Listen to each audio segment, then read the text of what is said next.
Guatevisión presenta. Hoy, en un show con Tuti. La víctima definitivamente pasa por un periodo de mucha angustia, mucha ansiedad, al punto de que puede ser un trastorno, ¿verdad? Y que eso agudiza, por supuesto, el estrés postraumático que viene después. Y ahí fue donde los 4 hombres que eran los secuestradores la sacaron del carro y se la llevaron. Comencé a involucrar a esto por medio del robo de carros, ¿verdad? Muy buenas noches, queridos amigos, y bienvenidos a un show con Tuti. Un gusto estar llegando a sus hogares y siempre compartir diferentes temas muy interesantes. Hoy queremos tratar uno que es muy delicado, es muy doloroso y por supuesto que causa mucho de qué hablar en nuestro país: los secuestros. Empieza nuestro programa en este momento. Bienvenidos.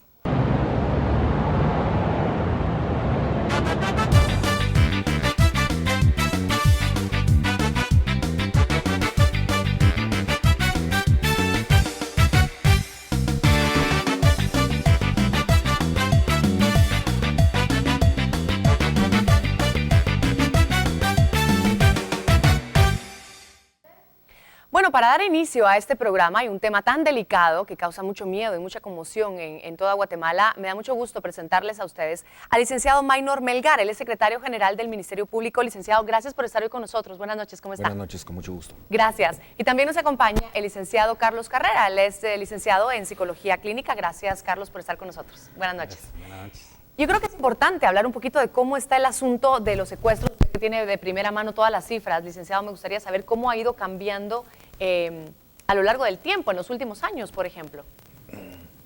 Bueno, tenemos un fenómeno que tiene un auge impresionante en los años 90, es absolutamente una de las principales formas en que la delincuencia organizada pues se agencia de fondos a través de esta actividad ilícita. Hay toda una estrategia que se empieza a trabajar desde las diferentes instancias del gobierno. Hay una actuación, digamos, de actores civiles, víctimas de este delito o que reivindican, digamos, la necesidad de fortalecer todos los mecanismos para que la ley sea eficiente. Y en todo ese proceso que ha venido durante estos quizás últimos 20 años, llegamos a un punto en el que el fenómeno del secuestro, su incidencia es mucho menor en Guatemala en relación a otros fenómenos criminales. El año pasado nosotros tuvimos 80 casos concretos. El año 2012, el año 2013 fueron 50, me refiero a casos documentados y registrados en los cuales hubo intervención de la Fiscalía, lo cual es un índice en función de la población bastante bajo.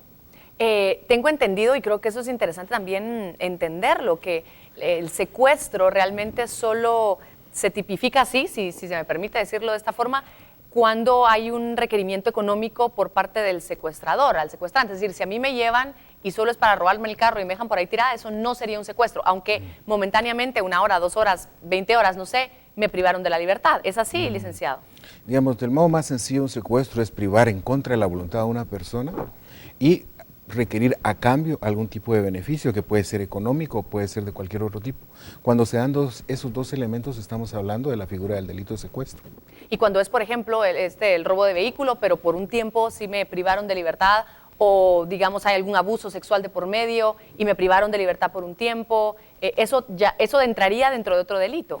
La diferencia va a ser, es secuestro si hay un requerimiento a la familia o a alguien más para que a cambio de la libertad se le otorgue algún tipo de beneficio económico de cualquier otro tipo. La famosa, ¿cómo se dice? Como recompensa, que no, la recompensa es otra cosa, se le pide algo a cambio. Si ese requerimiento no se da, pues podrá ser violación, podrá ser cualquier otro delito, pero el que va a hacer la diferencia es esta petición de un beneficio en contra de la voluntad del retenido y de su familia. El problema, creo yo también, licenciado, y no me dejará mentir, es que dentro de estas muchas condiciones que dentro del secuestro se da es no avise a las autoridades, si no va contra su otro hijo, si no va contra su esposo, y hay amenazas de por medio. Y entonces le pregunto a usted, a pesar de eso, ¿la gente se atreve a denunciar, se atreve a pedir ayuda o mejor lo resuelven de otra forma? ¿Cuál ha sido su experiencia? Bueno, digamos que el miedo es el factor que subyace en este tipo de delitos, y el éxito que ellos pretenden encontrar es que a través del miedo de hacerle un daño a la víctima y además lo que la familia va a experimentar por perder o tener temporalmente retenida a la persona, les haga pues con mayor facilidad acceder a lo que les están pidiendo. Entonces, por supuesto que el requerimiento más frecuente y en casi, no diría todos, pero en la mayoría de casos, es precisamente ese, que no se avise. Exacto. Y le dicen, tenemos vigilada la casa suya y si usted llega a un carro raro lo vamos a saber, y porque le están apostando a que al no avisar, pues va a ser más fácil conseguir su propósito, que generalmente es un beneficio económico. La verdad es que la experiencia, y le decía, estos 20 años de trabajo de mucha gente muy valiente, policías extremadamente capacitados, ha demostrado que quien colabora con las autoridades, pone en conocimiento del hecho, es en los casos que se han resuelto con mayor celeridad. Y ahí sí que entonces es precisamente lo que ellos no quieren, porque saben de que al tener contacto con las autoridades las posibilidades de resolverse van a ser mucho mayores. Claro. Licenciado, las estadísticas de resolución de casos donde sí se encuentra, por ejemplo, a la víctima viva, ¿cómo estamos funcionando a ese nivel en Guatemala? Es sumamente interesante porque, por ejemplo, yo tengo los números aquí en el 2012 tuvimos 63 sentencias, en el 2013 68, y casi un 90% son sentencias condenatorias. Por supuesto que son estadísticas que si uno las confronta con América Latina y con vecinos tan cercanos como México, podría demostrar que la labor policial que se está haciendo y la labor fiscal es bastante efectiva en el resultado. Las probabilidades de que una víctima tenga un desenlace trágico y fatal, cuando uno revisa las estadísticas, encuentra que, por ejemplo, el año pasado, yo no tengo el número exacto, pero pudieron haber sido entre 4 y 5. Eso está condicionado a muchísimos factores, pero la mayoría de casos, gracias a Dios y a la labor muy profesional de la fuerza policial que se dedica a eso, la mayoría de casos ha tenido un resultado positivo con la captura de los delincuentes y el procesamiento y el rescate de la víctima, que al final de cuentas es el objetivo. Definitivamente. Sí. Carlos, obviamente a nivel psicológico hay muchísimo que hablar, desde qué pasa con los mismos delincuentes, qué pasa con la víctima, qué pasa con la familia, qué pasa con todo el proceso y todo lo que se maneja. A nivel de víctima,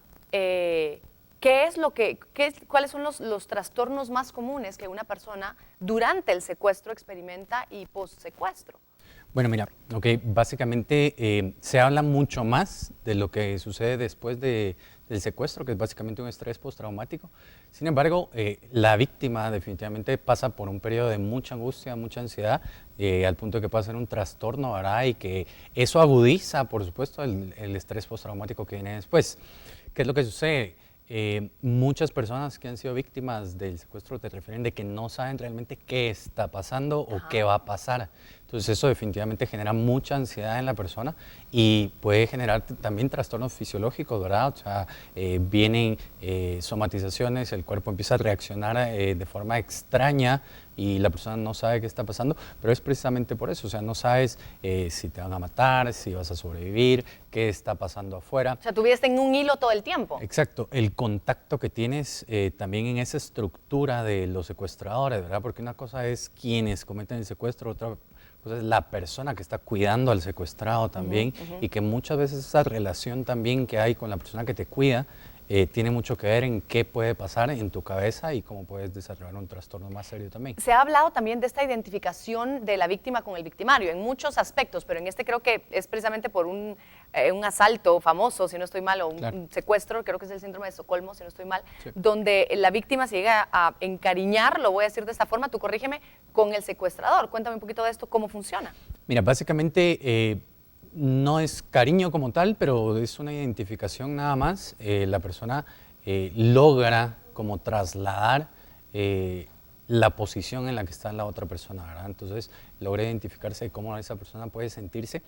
Pasa con el cuidador, no con los secuestradores, ¿sí? O sea, generalmente la estructura de un secuestro incluye a muchas personas y eso va a suceder con la persona que cuida al que está secuestrado, ¿verdad? ¿Por qué? Porque es la persona con la que habla, es la persona que eventualmente le puede llevar comida o agua, o es la persona que va a estar ahí maltratándolo, presionándolo, porque también es esa presión psicológica la que hace que se afecte a la persona, ¿verdad? Un tratamiento de estrés postraumático, yo imagino que tiene que ver también con el tipo y magnitud de estrés al cual está sometido, pero con tratamiento adecuado, ¿en cuánto tiempo debería empezar a resolverse ¿En cuánto tiempo es lo normal? Más o menos, yo sé que es difícil Claro. verlo, pero... Mira, básicamente, como tú lo dices, depende de cada persona. Estamos hablando de que un estrés postraumático después de 3 meses ya hay que prestarle atención. Hay personas que pueden salir adelante sin un tratamiento. Lo ideal es recibirlo. Claro. Una persona bajo tratamiento puede salir adelante en aproximadamente 36 meses. Ok. Una persona que no lo recibe puede durar 64 o más meses.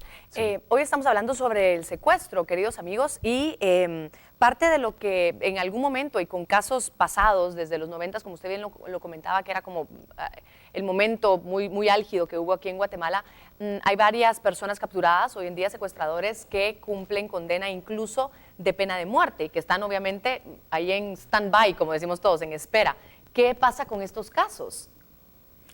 Bueno, la discusión respecto a la aplicación es un tema que trasciende, digamos, la función del Ministerio Público, que lo que nos toca a nosotros es documentar un caso en coordinación con la policía y convencer a los jueces de que quienes están siendo juzgados son los responsables y que se les condene, y es el caso de la cantidad de gente que ya tenemos en prisión.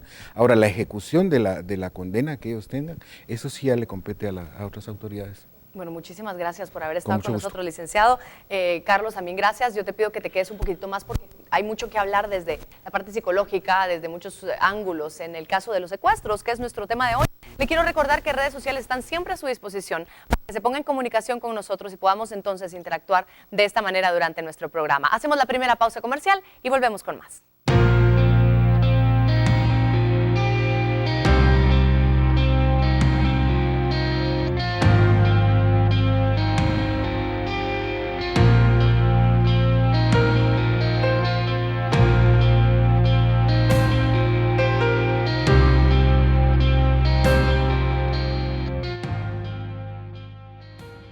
Al volver, Y ahí fue donde los 4 hombres que eran los secuestradores la sacaron del carro y se la llevaron.